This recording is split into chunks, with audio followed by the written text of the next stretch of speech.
Ya, Assalamualaikum warahmatullahi wabarakatuh. Selamat malam pemirsa, kembali lagi dalam program talk show malam hari ini. Ya, yang kita ketahui bahwa dampak perubahan iklim yang berlangsung saat ini menjadi salah satu tantangan dalam upaya pengamanan produksi tanaman pangan, dan dengan adanya peningkatan curah hujan berkontribusi terhadap risiko kehilangan hasil dari akibat banjir ataupun akibat dari perubahan iklim yang lainnya. Dan untuk itu diperlukan upaya adaptasi dan juga mitigasi dalam menghadapi bencana ini, terutama pada tanaman pangan di wilayah rawan banjir dan yang lainnya. Dan hal ini kita akan bincangkan bersama Bapak Ahanan SPMM, Kepala Dinas Pertanian dan Perkebunan Aceh di samping saya. Assalamualaikum Bapak. Waalaikumsalam. Baik, terima kasih sudah hadir di studio CTV. Dan di samping beliau ada Pak Wahyudin SPM IKOM. Assalamualaikum Bapak. Waalaikumsalam. Iya, beliau merupakan Kepala Stasiun Klimatologi Aceh Besar. Dan di samping Pak Wahyudin ada Bapak Insinyur Muhammad Ferizal MSc, Kepala BPTP Aceh. Assalamualaikum Bapak. Waalaikumsalam. Baik, terima kasih sudah hadir di studio CTV. Nah, ini bicara terhadap dampak iklim dan buktinya juga sekarang ini Pak ya, sedang hujan terus menerus. Nah, ini juga dampaknya bagi para petani. Nah, artinya juga mungkin petani sudah mulai mengalami kewalahan. Nah, ini mungkin untuk petani yang mungkin tidak ada perencanaan ini Pak ya, tapi sebenarnya menghadapi hal-hal seperti ini sesuai dengan tema kita, yaitu antisipasi dampak perubahan iklim terhadap banjir pada musim tanam rendeng tahun 2018-2019 ini. Mungkin Bapak bisa awali dari Kepala Dinas Pertanian dan Perkebunan Aceh, hal apakah yang akan dilakukan dan mungkin juga sudah perencanaan seperti apa yang akan dilakukan untuk musim tanam berikut ini Pak, silakan. Terima kasih. Kondisi kita saat ini, kita sebetulnya ada dua pendekatan yang dikenal adalah musim tanam gadu dan musim tanam rendengan. Dengan kondisi dan kebijakan Kementerian Pertanian saat ini, musim tanam gadu dan musim tanam rendengan dalam 1 tahun itu, kita itu membagi dua masa waktu. Yang pertama, untuk musim tanam gadu itu di musim kemarau, dan musim tanam rendengan itu umumnya pada musim penghujan. Untuk tanaman padi itu sendiri, kita kenal penanamannya itu di periode Oktober sampai dengan Maret, itu adalah merupakan musim tanam rendengan. Kepada masyarakat kita, petani kita umumnya secara menyeluruh lahan itu dilakukan penanaman, karena dianggap pada musim-musim tertentu untuk lahan tak ada hujan pun itu cukup tersedia air. Namun kondisi di lapangan terkadang ada masa-masa atau waktu-waktu tertentu menyebabkan air berlebihan, hujan berlebihan, curah hujan berlebihan. Ini juga yang barangkali berdampak terhadap banjir yang dirasakan oleh sebagian petani yang ada. Kami sendiri Dinas Pertanian Perkebunan Aceh telah memperhitungkan juga kemungkinan hal itu terjadi, dan kita melakukan antisipasi dengan penyediaan cadangan benih daerah. Cadangan benih daerah itu diperuntukkan untuk petani-petani yang gagal panen pusu diakibatkan karena tergenang atau banjir. Itu pemerintah daerah tahun 2018 telah mengalokasikan untuk 9.600 hektar. Ini antisipasi kita. Kemudian yang kedua, antisipasi kita juga pemerintah Aceh dengan program kementerian kita ada asuransi usaha tani padi. Itu asuransi itu juga adalah merupakan antisipasi kerugian petani atau pusu yang disebabkan oleh banjir atau kemarau. Jadi dalam hal ini kita sudah menyampaikan kepada seluruh masyarakat, ayo ikut serta dalam program asuransi ini. Asuransi ini per hektar itu cuma kita biaya preminya itu cuma 36.000. Sementara pemerintah akan menggantikan biayanya itu melalui asuransi ini setara dengan 6 juta per hektar. Kalau rata-rata luas lahan petani kita 1/4 hektar, ini lebih kurang sekitar 9.000 per 1/4 hektar yang diinikan oleh petani, dan akan diganti untuk biaya analisa usaha taninya itu sendiri. Oke, baik. Dan sebelumnya Pak, kita akan menyaksikan terlebih dahulu video yang akan tayang berikut ini mengenai seperti apa pertanian dan juga perkebunan yang ada di Aceh. Langsung saja, ini dia.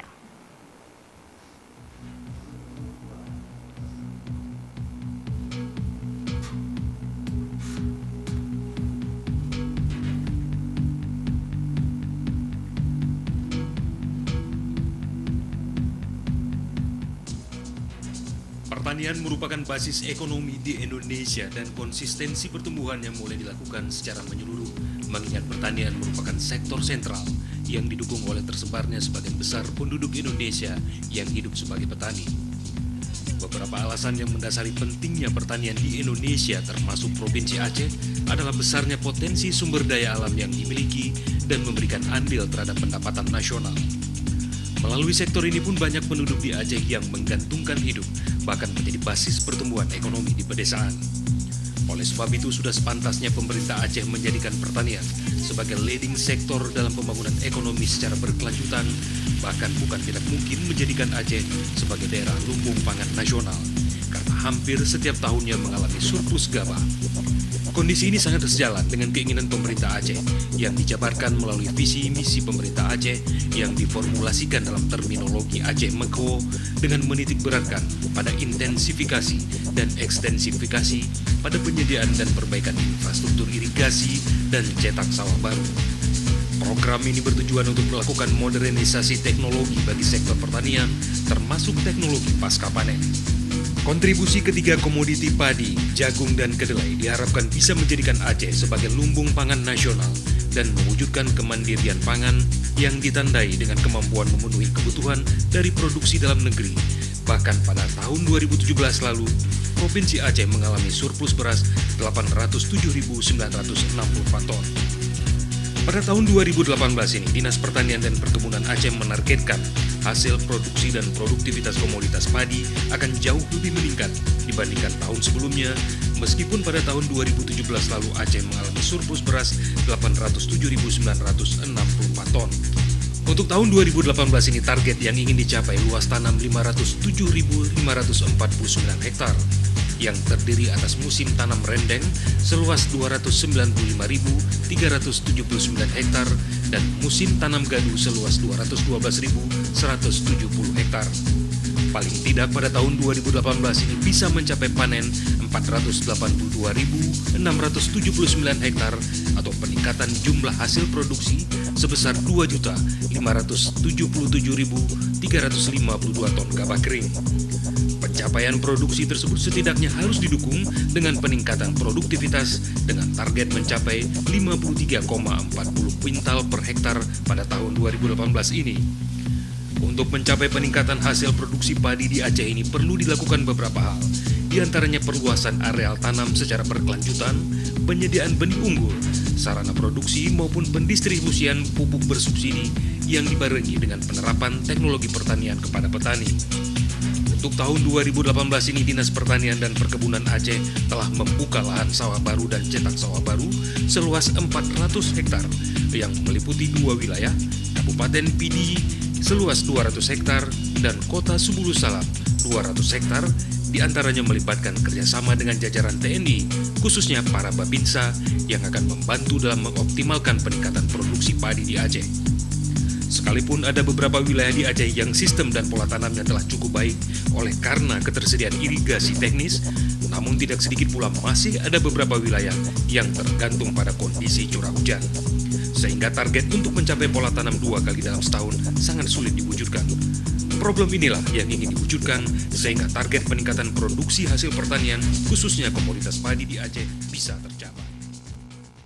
Ya, baik, itu sudah kita saksikan bersama-sama tadi sekilas tayangan video mengenai pertanian dan perkebunan di Aceh dan juga terhadap hasil pangan, yaitu salah satunya padi yang mengalami surplus di tahun 2017 lalu ini Pak. Ya, mudah-mudahan di tahun 2018 ini juga akan mengalami hal yang demikian. Nah, tadi ada yang Bapak utarakan, ada beberapa hal yang dapat diantisipasi untuk mengalami hal ini. Bagaimana tadi yang pertama dan yang kedua, salah satunya itu ada bagaimana asuransi usaha pertanian ini, usaha tani, dan ternyata ini juga apakah asuransi ini juga sangat membantu untuk petani sendiri ini Pak? Jelas.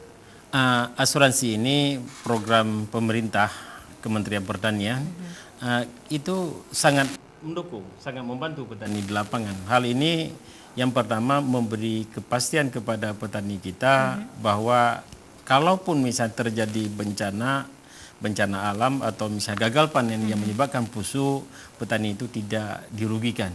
Setidaknya petani itu masih mendapatkan biaya usaha taninya. Gitu. Dari situ program itu sangat bagus kami rasakan, dan hari ini memang kita merasakan belum terlalu maksimal untuk pelaksanaan di lapangan.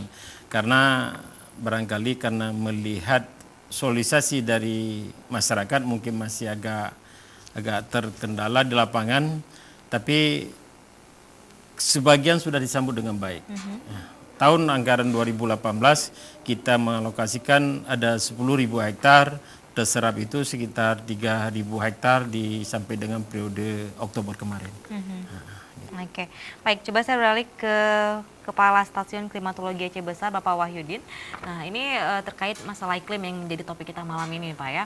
Nah, mungkin tentu petani juga sekarang harus melek iklim ini ya, tidak lagi melek selain melek teknologi, tapi juga harus melek iklim, artinya harus disesuaikan dengan iklim yang ada. Nah, mungkin bisa sedikit Bapak jelaskan apa itu dimaksud dengan iklim, ataupun yang menjadi hal yang mendasar sekali ini Pak untuk kita semua, sebelum kita beralih ke bagaimana cara untuk mengantisipasi hal iklim ini yang harus dilakukan oleh para petani.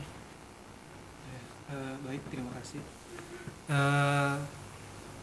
Untuk iklim itu kan mungkin sebelum ke iklim kita ada mengenal istilah cuaca dulu ya, karena ini dua hal yang sebetulnya berkaitan erat. Jadi iklim itu kan berawal dari cuaca. Cuaca itu sendiri adalah fenomena di atmosfer dalam kondisi sesaat ya. Seperti tadi mungkin hujan di luar ya cukup deras, suhu 23 misalkan, kelembaban 98% misalnya. Itu dalam kondisi sesaat, dan juga wilayahnya tidak terlalu luas ya, tidak terlalu luas. Katakanlah di titik di sini, di Matai, di Banda Aceh atau di mana gitu kan. Nah, sementara kalau iklim itu sendiri itu kondisi rata-rata dari cuaca tadi gitu ya, kondisi rata-rata dari curah hujan, kondisi rata-rata dari suhu, kondisi rata-rata dari penyinaran matahari, dari angin, dan dari perawanan gitu ya. Itu selain rata-rata, dia juga memiliki cukup rentang waktu yang cukup lama gitu ya. 10 tahun, 20 tahun, 30 tahun. Dan wilayahnya juga tidak per titik, jadi sudah wilayah yang lebih luas ya. Katakanlah mungkin untuk Kabupaten Aceh Besar atau Banda Aceh gitu ya. Kita bisa dimungkinkan diambil untuk keperluan kita, katakanlah tadi ya per kabupaten bisa dipakai gitu. Itu jadi mungkin iklim dan cuaca dua hal yang berkaitan erat, karena memang iklim sendiri itu diambil dari cuaca ya, unsurnya sama ya. Mungkin itu. Nah, mungkin yang menyebabkan perubahan iklim ini Pak ya, apa sih sebenarnya? Penyebabnya sebetulnya dari kita sendiri ya, mungkin dari manusia ya, dari kita hidup ya, terus juga dari alam juga yang mungkin nanti disampaikan pengolahan lahan mungkin dari BPTP juga sebetulnya menyumbang juga itu Pak ya. Jadi perubahan iklim itu berawal sebetulnya dari pemanasan global ya. Pemanasan global itu kan kenaikan suhu permukaan bumi. Suhu permukaan bumi itu disebabkan banyak hal, kayak tadi aktivitas kita ya sebagai makhluk hidup ya. Bahkan tumbuhan sendiri ya, mungkin hutan dan lain sebagainya juga kan mempengaruhi itu gitu. Jadi dari pemanasan global di atas permukaan kita atau di langit itu ada yang namanya lapisan inversi. Lapisan inversi ini sebetulnya dia manfaat dari lapisan itu banyak sekali ya. Salah satunya untuk menyaring sinar-sinar ultraviolet ya. Terus juga menahan sinar supaya tidak terlalu panas ke permukaan bumi. Nah, ketika itu terpenuhi oleh gas CO2 yang seharusnya sinar matahari itu terserap dipantulkan ke bumi, dan bumi memantulkan kembali, harusnya dipantulkan ke angkasa luar, ini terperangkap. Yang mungkin dikenal dengan istilah gas rumah kaca. Sebetulnya gas rumah kaca itu mungkin ketika kita berada dalam posisi rumah kita dalam penuh kaca misalkan, ketika disorot oleh sinar matahari, nah di situ kita akan merasakan gerah ya, berkeringat dan lain sebagainya. Nah, ini penyebab dari perubahan iklim itu sendiri adalah pemanasan global. Ya, jadi pemanasan global juga diakibatkan oleh ya aktivitas manusia ya. Baik. Sebetulnya. Oke, intinya pada dasarnya adalah aktivitas manusia ini sendiri ini Iya, ya Pak. betul. Nah kalau tadi penyebab mungkin sekarang akibat dari perubahan iklim ini khususnya untuk yang berhubungan dengan bidang pertanian juga ini Pak ya. Nah tapi kita akan istirahat sejenak, usai jeda berikut ini kita akan segera kembali. Tetap bersama kami dalam program Talk Show.